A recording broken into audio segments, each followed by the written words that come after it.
today's video we'll discuss about burns. Burns is a very important question which comes in the university exams. First of all, what is the definition of burns? It is a type of coagulative necrosis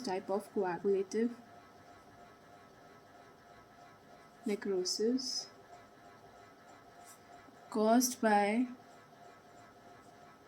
heat transferred from the source to the body.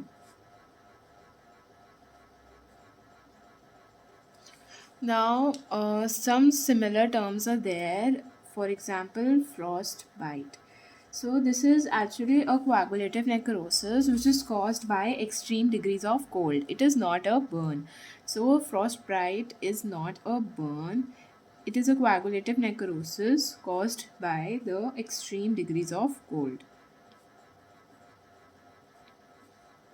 Then there is one more term called as scald. Now this is it is a type of burn which is caused by moist heat, steam. Now a very important thing to remember that the burn will never occur at any temperature which is less than 44 degrees Celsius. Okay. Now the type of burns. There are chemical burns, electrical burns, and the most important, thermal burns.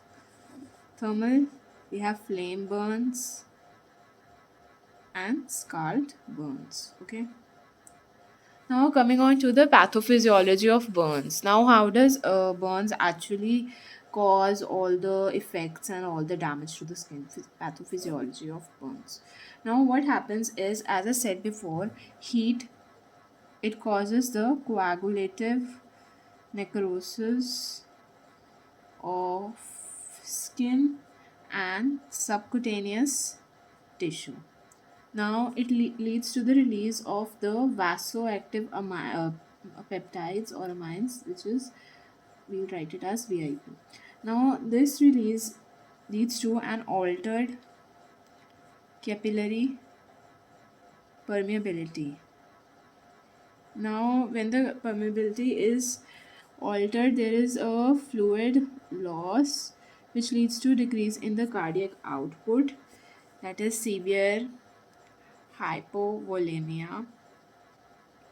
Now this leads to decrease in myocardial function, which in turn leads to decrease in the renal blood flow, which leads to a condition called as oliguria. Then this also leads to altered pulmonary resistance, which leads to pulmonary edema, then infection, SIRS, and MODS, multi-organ failure. Okay. Now coming on to something other than this that also happens during burns is, we'll see that there will be massive edema, that is swelling. Then there will be an increase in the capillary hydrostatic pressure. Then there will be an increase in the osmotic pressure of the burnt tissue.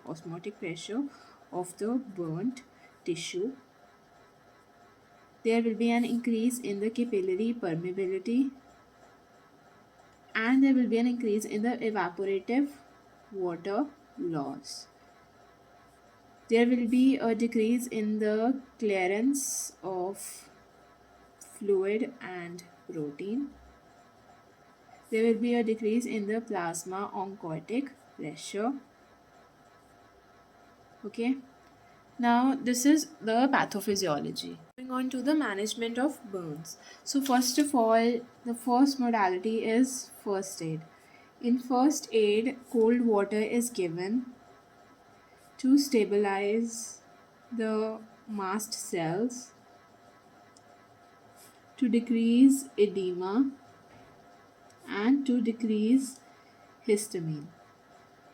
After first aid, we do a careful history taking.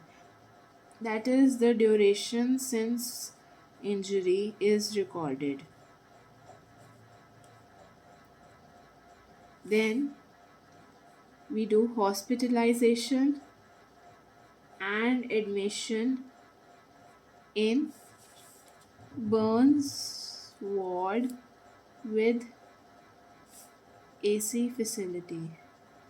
Then we do catheterization. First we'll assessment of depth of burns. Now I need you to remember that there are going to be two types of burns. One will be full thickness and one will be partial thickness. Okay. So in partial thickness, what happens is only the superficial layers will be destroyed. Okay. The nerves will be exposed. Okay. So if the nerves are exposed, the person will feel pain. But in full thickness, what happens is we see that epidermis and dermis both are destroyed, and sometimes to an extent that the nerves and the muscles and the bones are also affected, due to which there is a destruction of the nerves. So if the nerves are destructed, so there will be no pain in the full thickness. Okay, I'll just draw a table to make it easier to understand. So first of all, type, involved area, pain, adnexa, appearance, and healing. Okay, so in first degree, what happens is only epidermis. Pain will be there, adnexa will be there. In the appearance, what you'll see is erythema and edema, and it will heal within 3 to 5 days without any scar. In second degree, what you'll see is epidermis and some depth of dermis, varying depth of dermis. Pain will be there, adnexa will be there will be blister, soft waxy layer,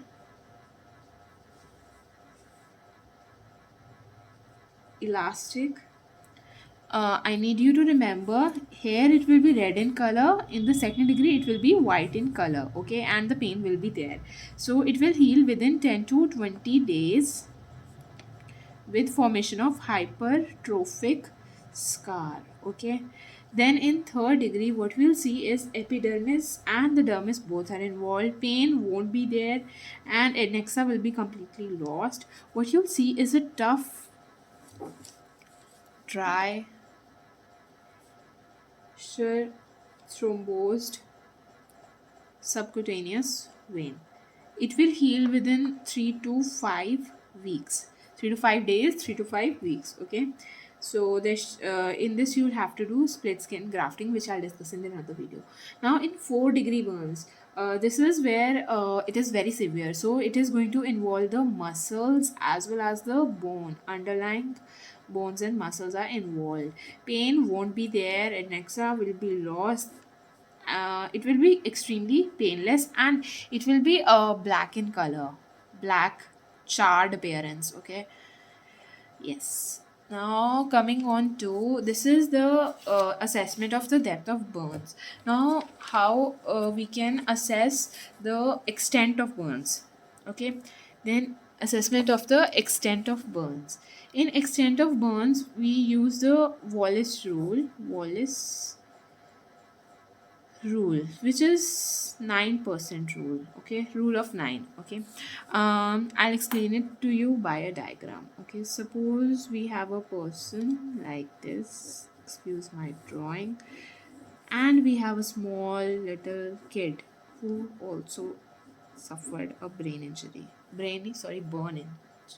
So coming on to this, now what Wallace did was he divided the parts as percentages to assess the extent of the burn. So if we have the head and neck in a burn patient which is involved, so it will be 9%. Now each arm will be 9%. The trunk front will be 9 into 2%, which is 18. Back will be 9 into 2%. Okay, then perineum will be 1%. Each leg will be 9 into 2%. Okay, this is an adult. Now coming on to a child. In child, head and neck will lead to 18%. The trunk is same, that is front and back each will be 9 into 2 each, okay, front and back. Then coming on to the perineum, it will be 1%. Then the each arm will be 9%, and each leg, this is important, each leg will be 13.5%. This is where the difference lies, and in the head and neck, okay. Now coming on to the next, we have first we did first aid, careful history, hospital and administration, then assessment of the extent and the depth of burns. Okay, this is fifth. Then what we'll do is at the sixth point we'll monitor the vitals. Vitals as in blood pressure, heart rate, and respiratory rate, temperature, body temperature, pulse. Now then the next one is indwelling Forther's catheter or the urinary catheter to see the outputs. Now here it will be introduced and a strict chart of intake and output will be maintained. Now after this we'll see that we'll introduce Ryle's tube. Now what is Ryle's tube and what is it used for? We'll pass it in the burns patient because most of the burns patient mostly usually they experience acute peptic ulcers or Carting's ulcers, okay, acute peptic ulcers and Carting's ulcers. Now to prevent bleeding while the Ryle's tube is passed, to prevent bleeding, we do a cold stomach wash is given through Ryle's tube, and some antacids are also provided. And a very important drug which is the H2 receptor blocker, that is Rantidine, 150 milligram twice a day is passed through the Ryle's tube. Now the replacement of the fluid volume. Now as we know a lot of water loss takes place. So replacement of fluid volume. Now here you'll have to remember 2-3 formulas. The first one and the most used one is Muir's and Barclay's formula. In this, how you calculate is one ration is equal to the percentage of burns multiplied by body weight upon 2. So what you'll do is you'll give 3 rations in first 12 hours, then 2 rations in next 12 hours, and then 1 ration in next 12 hours.